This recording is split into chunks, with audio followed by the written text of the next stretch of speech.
নমস্কার, আমি অনৃতা। ঘর গৃহস্থালির টুকিটাকির আজকের ব্লগে তোমাদের সবাইকে স্বাগত। আর আজকের ব্লগটা শুরু করছি একবারে রান্নাঘর থেকেই। সকালবেলা থেকে আর ব্লগটা শুরু করা হয়নি, এখন তাও মোটামুটি ধরো 10টার মতন হবে। আসলে কালকে রাতে বিয়েবাড়ি থেকে আসার পরে শুতেও অনেকটা দেরি হয়ে গেছে, তাই উঠতেও দেরি। আর এদিকে তো সকালবেলায় একবার হিয়াজিয়া পড়তেও গিয়েছে, তারপরে চলে এসছে। তো এদিকে এখন আমি তাড়াতাড়ি আগে রান্নাটা বসিয়েছি, করছি ভেজ ডাল। আর ঘরে যা যা ছিল আর কি, একটু গাজর, মটরশুঁটি, বিনস আর তার সাথে বাঁধাকপিও দিয়েছি। আর এখানে তো যেরকম দেই, একটু ঘি আর তার সঙ্গে তেলের সাথে মিশিয়ে একটু তেজপাতা, শুকনো লঙ্কা, তারপরে একটু তোমার পাঁচফোড়ন আর তার সাথে জিরে বাটা, আদা বাটা। একটু তেলের মধ্যে না জিরে আর আদাটাকে যদি ভালো করে একটু ভেজে নেওয়া যায়, তাহলে আমি দেখেছি ভেজ ডালের বেশ গন্ধটা না ভালো হয়। আর এরকম শীতের দিনে দেখবে একটু সবজি দিয়ে ডাল খেতে বেশ ভালো লাগে, একবারে সবজিটাও খাওয়া হয়ে যায় আর ডালটারও টেস্ট অনেকটাই বেড়ে যায়। এই তো মাত্র আর কটা দিন, এখন তো বেশ মানে এত তাড়াতাড়ি গরমের ভাব চলে এসছে, মানে এই যে এত আরাম করে খাওয়া বা এত সবজি, এগুলো আস্তে আস্তে এখন কমতে থাকবে। আর যে যে সবজিগুলো দেব সেগুলো না একটু হালকা করে আমি আগে ভেজে নিয়েছিলাম। আর এবারে ওই ফোড়ন দেওয়ার পরে যে জিরে আদাটা ভেজেছি তার মধ্যে সেই সবজিগুলো সব দিয়ে দিলাম, একটু নেড়ে চেড়ে এবারে একটু কাজু আর কিশমিশও দিয়ে দিলাম। এবারে এটাকে একটু ভালো করে মানে একটু ভাজা ভাজা হালকা করে, যাতে মশলার গন্ধটা চলে যায়, তারপরে ডালটা দিয়ে দেবো। আর দেখো এখানে আমি বাঁধাকপি দিয়েছি। বাঁধাকপি পাতাগুলো যে হয় না, মানে এমনি বাঁধাকপিগুলো যে আমরা একটা একটা করে পার্টগুলো খুলি, সেগুলো বেশ বড় বড় করেই ডালে দিয়েছিলাম। তো সেদ্ধ হয়ে গেছে। আর এইভাবে বাঁধাকপিটা খেতে না প্রচণ্ড ভালো লাগে। তোমরা যদি খেয়ে কখনো না থাকো তো এইভাবে একদিন খেয়ে দেখো, সত্যি ভালো লাগে। আর এবারে একটু গরম মশলা দিয়ে দিলাম আর নামানোর সময় অল্প একটু ঘি। আর এদিকে বসিয়েছি আলু ভাজা। আজকে আলু ভাজাতে আর পেঁয়াজ দেব না, মানে পেঁয়াজ আলু ভাজা করছি না, কারণ আজকে একদম ভেজ ডাল করেছি, তার সাথে না একটু পেঁয়াজ ছাড় আলু ভাজাটাই বেশ ভালো লাগে। আর আরেক দিকে বসিয়েছি গরম গরম বেগুন ভাজা। এটাই হচ্ছে আজকে আমাদের খাওয়া। আর আজকে না বিশেষ কিছু রান্নাও করছি না, কারণ হচ্ছে কালকে একটা বিয়ে বাড়ি থেকে খেয়ে এসেছি। দেখবে বিয়ে বাড়িতে গেলে কম করে খেলেও একটু খাওয়া হয়ে যায়, রিচ খাবার দাবার। তার থেকেও বড় কথা হচ্ছে আজকে আমাদের আবার নেমন্তন্ন আছে, আজকে আছে বউ ভাতের নেমন্তন্ন। যার জন্যে আজকে ভাবলাম কি বাড়িতে আর মাছ, ডিম, মাংস এগুলো কোনোটাই করব না, একটু নিরামিষ রান্না। তো সকালবেলায় তো ডাল ভাজা দিয়ে খাওয়া হয়ে যাবে। আর দুপুরবেলার জন্য এই যে সজনে ডাঁটার তরকারি। এই ডাঁটাগুলো কি বলো তো, এগুলো হচ্ছে লতানো সজনে, মানে সজনে একদম যখন কচি থাকে না, তখন এই সজনেগুলো পাওয়া যায়। তবে এই সজনের কিন্তু দাম অনেকটাই বেশি। যে ডাঁটা সজনে আমরা খাই তার থেকে কিন্তু এই লতানো সজনের দাম অনেকটাই বেশি। আর এই সজনেগুলো খেতে এত ভালো লাগে, মানে এগুলো মুখে পড়লে আর ছিবড়ে হবে না, পুরোটা মিলিয়ে যাবে, খেতে সত্যি ভালো লাগে। আর এই সময়টায় যে ফাল্গুন মাস পড়ে গেছে, এই সময়টা না মানে এই সজনে খাওয়াটা খুব ভালো সবারই শরীরের জন্যে। তো এরকম আমি একটু জিরে, আদা, লঙ্কা বাটা দিয়ে ঝোলটা করি, একটু জিরে আর তেজপাতা ফোড়ন দিয়ে। আর মুখের মধ্যে এই আলু আর সজনেগুলো পড়ে, খেতে সত্যি খুব ভালো লাগে। তো দেখতেই পেলে আমি আজকে একেবারে মানে পরিষ্কার ছিমছাম রান্না করেছি, কোনো বেশি ঝামেলার রান্না করিনি। আর এখন আসলাম ঘর পরিষ্কার করতে। বিছানাটার অবস্থা দেখেছো কি অবস্থা, মানে কালকে রাতে এসে সবাই খালি নিজেদের ড্রেসগুলো খুলে এখানে রেখে শুয়ে পড়েছি, কালকে অত রাতে আর ভাঁজ করিনি। আর তারপর তো সকালবেলা থেকে আবার হিয়াজিয়া পড়তে গেল, একবার ড্রেস চেঞ্জ করলো, সব মিলিয়ে না মানে ঘরটার দিকে তাকাতে পারছি না। তো এই ঘর আজকে পরিষ্কার করতে আমার অনেকটা সময় লেগে যাবে। আর সাদা সোয়েটারগুলো সবার আগে ভাঁজ করে প্লাস্টিকে ঢুকে সরিয়ে দিচ্ছি, কারণ সাদা সোয়েটার না মানে ঝট করে দেখবে নোংরা হয়ে যায়, মানে একটু হাত দিয়ে ধরলেও মনে হয় একটু নোংরা নোংরা ভাব হয়ে যাচ্ছে। যার জন্যে সবার আগে ওগুলোকে সরিয়ে দিলাম। আর এবারে কিছুটা মনে হচ্ছে হ্যাঁ মানে তাকাতে পাচ্ছি বিছানাটার দিকে। আর হ্যাঁ, তোমরা কালকে আমাকে বলেছিলে যে আমি যেভাবে আর কি শাড়ি পিন করি সেটা দেখতে চেয়েছো। আমি অবশ্যই দেখাবো। এর আগেও বোধহয় আমি একবার ব্লগের মধ্যে দেখিয়েছিলাম। তো তোমাদের মধ্যে থেকে আরেকজন বন্ধু আমার বলেছো যে তোমার কাছ থেকে পিন করা শিখে এখন আমি খুব সহজেই শাড়ি পরতে পারি।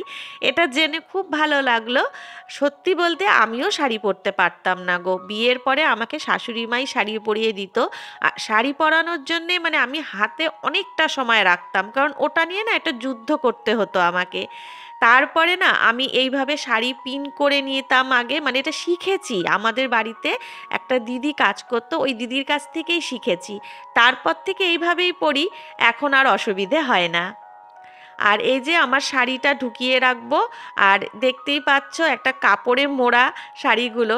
আমাকে দোকান থেকে না বলে দিয়েছিল যে বেনারসি শাড়ি সব সময় একটা পুরনো কাপড় দিয়ে মুড়ে রাখবে, তাহলে বলে শাড়ি খুব ভালো থাকে।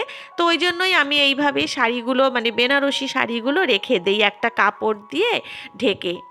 আর এটা হচ্ছে আমার বিয়ের শাড়ি, পরিনি মানে সব মিলিয়ে দুদিন, এক হচ্ছে বিয়ের দিন আর আরেক হচ্ছে বিয়ের পরপরই কোনো একটা বিয়ে বাড়ির নেমন্তন্নে পরেছিলাম, তারপরে আর পরা হয়নি। আর এটা হচ্ছে আমার রিসেপশনের শাড়ি। শাড়িটা সত্যিই খুব সুন্দর, কিন্তু পরেছি একবারই, সেই আমার বৌভাতের দিন, তারপরে আর পরিনি। আসলে আমার না বেনারসি শাড়ি খুব একটা ভালো লাগে না, তো যার জন্য আর পরা হয়নি। আমার মনে হয় এর থেকে আমাকে যদি বৌভাতে শ্বশুরবাড়ি থেকে অন্য কোনো শাড়ি দিত হয়তো অনেক পরতাম, আমার ভালো লাগতো। যাই হোক, এই শাড়িগুলো না পরলেও আমার কাছে অনেকটাই দামি, কারণ বিয়ে বৌভাত অনেক স্মৃতি জড়িয়ে থাকে। তবে আমি যে শাড়িটা কালকে পরেছিলাম কোরিয়াল বেনারসি, ওটাও কিন্তু আমার বাসি বিয়ের শাড়ি। তবে ওই শাড়িটা আমি বহুবার পরেছি, কারণ ওটা আমার খুব প্রিয় শাড়ি। লাল পাড় সাদা আমার খুব ভালো লাগে। তো এইভাবেই শাড়িগুলোকে রেখে দেই, একবারে মুড়ে রেখে দেবো। আর সত্যি বলতে কি বেনারসি শাড়ি তো খুব একটা পরা হয়ই না, যার জন্যে এরমভাবে মুড়ে রাখলে অসুবিধে হয় না। আর সবসময়ই আমি শাড়ি পরার পরে খুব ভালো করে ভাঁজ করে রাখি, যাতে দ্বিতীয়বার পরার সময় কোনোভাবে আমার শাড়িটাকে লাট মনে না হয়। শাড়ি যত ভালো করেই পরাও না কেন, দেখবে শাড়ি যদি লাট থাকে না, তাহলে কিন্তু সেই শাড়ি পরার পরে দেখতে একটুও ভালো লাগে না। আর এই শাড়িটা বের করে নিলাম, এটা পরবো আজকের বৌভাতে, মানে রাতের বেলা। আর এই শাড়িটার আঁচলটাই হচ্ছে সব থেকে সুন্দর। কিন্তু ওই যে শাড়িটা আজকেও ভেবেছি পিন করেই পরে যাব, কারণ সোয়েটার পরতে হবে, ঠান্ডা একটু আছে। আর যে ঠান্ডার ধাঁচ আমার, কাজেই সোয়েটার না পরে গেলে কালকে আবার অসুস্থ হয়ে পড়বো। আর চলো এবার তোমাদেরকে দেখাই আমি কিভাবে শাড়িটা পিন করি। তবে আমি এই মাত্র শাড়িটা পিন করলাম, তখন না মনে ছিল না ভালো মতন যদি পুরোটা প্রথম থেকে শেষ অবধি ভিডিও করতাম তাহলে ওটা দিয়েই হয়ে যেত। কিন্তু ভিডিও করার কথা ভুলে গিয়েছিলাম, মানে পুরোটা করতে পারিনি, করা হয়নি, যার জন্য আর দেখাতে পারলাম না। তো চলো এই শাড়িটা বের করেছি তোমাদেরকে দেখাবো জন্যে। শাড়িটা খুলে না সবার প্রথমে আঁচলটা নিয়ে নেবে। আঁচলের দিকটা নেওয়ার সময় একটা কথা সবসময় মনে রাখবে, আঁচলটা যেন বাঁ হাতে থাকে তোমাদের। মানে আমি যখন দাঁড়াবো আমার সামনে শাড়িটাকে প্লেট করব, সবসময় আঁচলটা বাঁ হাতে নিয়ে নেব। আঁচল যেন কখনোই ডান হাতে না থাকে, কারণ ডান হাতে যদি থাকে তাহলে কিন্তু আঁচল পিন করার পরে দেখবে পরার সময় যে উল্টো হয়ে গেছে। এটাই কিন্তু অনেকের ক্ষেত্রে হয়, আমিও যখন প্রথম শিখেছি আমার ক্ষেত্রেও কিন্তু এই সমস্যাটাই হতো। যার জন্যে বারবার বলে দিলাম শাড়ির আঁচল যেন বাঁ হাতে থাকে তোমাদের। আর এইভাবে প্লেট করে নেবে, যে যতটা চওড়া নাও। আমি এখানে এরকম চওড়া নিয়েছি তাই এইভাবেই প্লেটটা দিলাম। আর কেউ যদি মনে করো আরেকটু চওড়া প্লেটের শাড়ি পরবে, সেক্ষেত্রে আরেকটু চওড়া করেই প্লেটগুলো দেবে, এটা সম্পূর্ণ যার যার নিজের ব্যাপার। আর এইভাবে শাড়িটাকে বিছানায় ফেলে লম্বা করে, মানে যতটা ধরো তোমার আঁচলে লাগে একটা অনুমান করে প্লেটগুলো করে নেবে। আর এখানে তোমাদের আরেকটা কথা বলি, আঁচল যখন প্লেট করবে দেখতেই পাচ্ছ আমি কিন্তু আমার সামনের দিকে প্লেটগুলোকে দিচ্ছি, মানে উল্টো দিক থেকে কাপড়টাকে টেনে নিয়ে আসছি। আমি কিন্তু আমার দিকে নিয়ে আসছি না, এই কথাটা কিন্তু মনে মাথায় রেখো। এই দেখো, আমি কিন্তু এইভাবে প্লেটটাকে দিচ্ছি না, আমি কিন্তু আমার ঠিক সামনের থেকে শাড়িটাকে আমার দিকে নিয়ে এসে প্লেটটা দিচ্ছি। এই দুটো জিনিস মাথায় রাখলে আর কোনো সমস্যাই হবে না। এক হচ্ছে আঁচল বাঁ হাতে থাকবে, আর প্লেটটা আমি কোন দিকে টেনে এনে দিচ্ছি সেটা। ব্যাস, এই দুটো জিনিস মাথায় রাখলে দেখবে আঁচল একদম ঠিকঠাক। আর এবারে বেশ কয়েকটা জায়গায় ভালো করে সেফটি পিন দিয়ে পিন করে রাখো, যাতে পরার সময় অসুবিধে না হয়, মানে শাড়িটা যাতে ঠিকঠাক থাকে। তারপরে পরার পরে সেফটি পিনগুলো খুলে নিলেই হয়ে যাবে। তো আমি এখানে বেশ কয়েকটা জায়গায় পিন করে নিলাম। এবারে আসি কুচি। কুচির সময় একদম শাড়ির কোল আঁচলে চলে আসবো। কোলে আঁচলে দেখবে আমরা শাড়ি এক একজন এক একভাবে পরি, কেউ হয়তো একটু ভেতর থেকে শুরু করি, কেউ আবার হয়তো অনেকটা সাইড থেকে পরি। তো যে যেরকমভাবেই পরো না কেন, সেইভাবে শাড়িটাকে ধরে পুরো একটা প্যাচ দিয়ে নেবে। একটা প্যাচ দেওয়ার পরে দেখবে ঠিক কোথায় এসে আমাদের শাড়িটার মানে প্যাচটা শেষ হচ্ছে, সেই জায়গায় একটা পয়েন্ট করে নাও, একটা চিহ্ন করে নাও। আর মোটামুটি ধরো, আমি তো সবসময় এভাবেই পরি, একটা অনুমান করে বলছি 2.5 হাত মতন শাড়িটা ছেড়ে দিলে হয়ে যায়। কোল আঁচলের দিকে বলছি 2.5 হাত। তবে কেউ যদি অতিরিক্ত রোগা বা অতিরিক্ত মোটা হও, সেক্ষেত্রে একটু কম বেশি হতে পারে। তো এই দেখো, আমি কিন্তু আমার শাড়িটাকে আবার বিছানায় ফেলে 2.5 হাতের মতন শাড়ি আমি ছেড়ে দিলাম, মানে আমার কোমরের যে মাপটা, সেই মাপের শাড়ি আমি পুরোটা ওপর দিকে উঠিয়ে দিয়েছি। এবারে আমি কুচির প্লেটটা করব, আর কুচির প্লেটের সময়ও মনে রাখবে শাড়ির ঠিক নিচের পাটটাও যেন বাঁ হাতেই থাকে, এই জিনিসটা মাথায় রাখতে হবে। আর এই কুচির সময় কিন্তু আমরা যে শাড়ির প্লেটগুলো দেব, ঠিক আঁচলের মতন করেই প্লেট দেব, কিন্তু দেব ঠিক উল্টো দিকে। মানে আমরা আঁচলের সময় যেভাবে সামনের দিকে টেনে এনে প্লেটটা দিয়েছিলাম, আর কুচির সময় কিন্তু ঠিক তার উল্টো দিক থেকে, মানে নিজেদের দিক থেকে শাড়িটাকে ওপরের দিকে নিয়ে প্লেটটা দিচ্ছি। তোমরা নিশ্চয়ই ভিডিওতে দেখে বুঝতে পারছো, ঠিক আঁচলের বেলায় যেদিক থেকে শাড়িটাকে টেনে এনেছি, কুচির বেলায় ঠিক তার উল্টো দিক থেকে প্লেটগুলো দিলাম। আর যে যেরকম প্লেট দেবে কুচিতে, সেরকমভাবেই দেবে। আর তারপরে সেফটি পিন করে দেবে 3টে, একটা একদম নিচের দিকে দেবে, একটা মিডিলে, একটা ওপরে, যাতে কুচিগুলো এলোমেলো না হয়ে যায়। তবে আমার এই শাড়ির মানে পাটটা না প্রচণ্ড হেভি আর হার্ড বলতে পারো, মানে যার জন্য এটাকে মানে কন্ট্রোল করা খুব মুশকিল। আমি এই জন্য এই শাড়িটা খুব একটা বেশি পরি না, খুব ফুলে থাকে। তো এই যে আমার একদম হয়ে গেছে রেডি। আর তারপরে যদি ভাবো যে শাড়ি পরার দেরি আছে, তাহলে এইভাবে কোলের এক্সট্রা আঁচলটাকে কুচির মতন করে, আর এদিকে আঁচলটা তো পিন করাই থাকবে, এইভাবে একটু ভাঁজ করে আলনায় হোক বা যেখানে তোমাদের সুবিধে রেখে দাও, শাড়িটা আর নষ্ট হবে না। আর এবারে চলো তোমাদেরকে দেখাই কিভাবে শাড়িটা পরবে। আমি এখানে কোমরে একটা ফিতে বেঁধে নিলাম, ধরে নাও এটা সায়ার ফিতে। এবারে শাড়িটার যে কোল আঁচলটা আমরা প্রথমে ছেড়ে দিয়েছিলাম 2.5 হাত, সেই পার্টটাকে সবার আগে নেবে, মানে নর্মালি আমরা যেভাবে শাড়ি পরি সেইভাবেই। এখন আর কোনো কিছু মানে শেখানোর বা দেখানোর নেই, তবু একবার দেখিয়ে দিলাম। এইভাবে শাড়িটাকে গুজে আর আঁচলটা দেই, যে যতটা লম্বা দিতে চাও দিয়ে নেবে। আর তারপরে দেখো, কুচিটা তো পিন করাই আছে 3টে, একদম ওপরে, মিডিলে আর নিচে। এবারে মিডিলের পিনটাকে খুলে দাও, মিডলের নিচের এই পিনগুলো আস্তে আস্তে খুলে দাও, বা অনেক সময় তোমরা একদম গুজে নেওয়ার পরেও খুলতে পারো, কোনো অসুবিধে নেই। আর তারপরে যদি মনে হয় কোনো কারণে মানে এক্সট্রা কোনো কাপড় রয়ে গেছে, তো তখন ওটুকু তোমরা মানে কুচির সাথে একটা এক্সট্রা কুচি করে, বা যেভাবে আমরা শাড়ি পরার সময় একটু ঠিক করে নিই, ওইভাবে ঠিক করে নিও। আর এবারে আঁচলের যে সেফটি পিনগুলো ছিল সেগুলোও খুলে নিলাম, তবে একদমই যে আমাদের বুকের কাছে পিনটা থাকে ওটা খুলো না, মানে যেটা আমরা মেন ব্লাউজের সাথে আটকাই, কারণ ওই জায়গার পিনটা খুলে দিলে কিন্তু প্লেটগুলো একবারে এলোমেলো হয়ে যাবে। আর তারপরে যেভাবে তোমরা আঁচল নিজেরা সেট করে নাও, নিজেদের সুবিধে মতন সেট করে নিয়ে তারপরে পিন করে নেবে, ব্যাস রেডি হয়ে যাবে তোমাদের শাড়ি পরা। আর সবার শেষে আঁচলের যে পিনগুলো করে রেখেছিলাম, সেগুলো কিন্তু বিয়েবাড়ি বা বাইরে যাওয়ার আগে অবশ্যই মনে করে খুলে নিও। এই যে দেখো, আমার শাড়ি পরা কিন্তু একদম রেডি। আর একদম হাতে 5 মিনিটের বেশি সময় কিন্তু লাগে না, খুব খুব তাড়াতাড়ি হয়ে যায়, আর সবথেকে সুবিধে যে একা একা পড়া যায়, কারোর হেল্পের দরকার হয় না।